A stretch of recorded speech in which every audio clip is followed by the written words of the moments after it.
एक्लै आएको कस्तो झ्याउ लागेर त म चाहिँ फोन उठाइनस् त के हो यहाँ हेर मासले मेरो बिचक रोड त यस्तो बवाल छ कि केटा होइन यहाँबाट गयो भने नगरकोट पुग्छ अरे फेरि मलाई नगरकोट जान मन छैन अब फर्किने घरतर्फ हेर्नु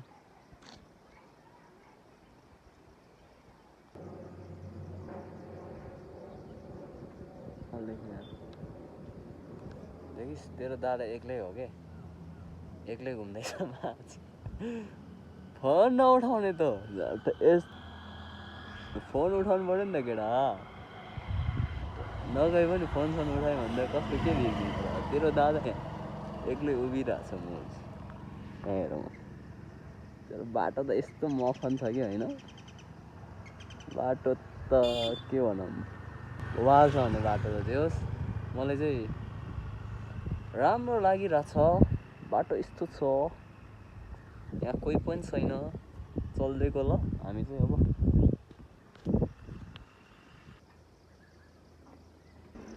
एक्लै हो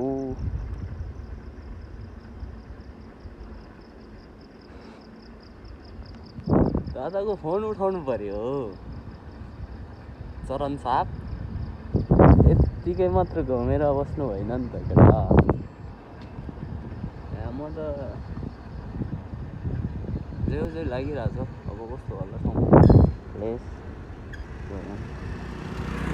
लौडी चन्द्र जस्तो ठाउँ आयो मैले यस्तो भ्यू हेर्न त भाग्य हुनुपर्छ केटा किडी मात्र बोकेर हुँदैन फोन नउठाउने मादर चोर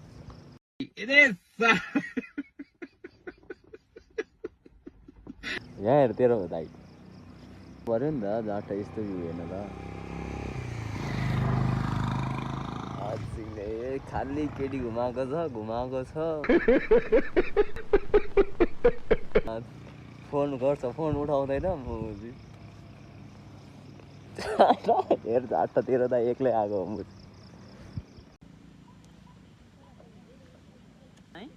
के छैन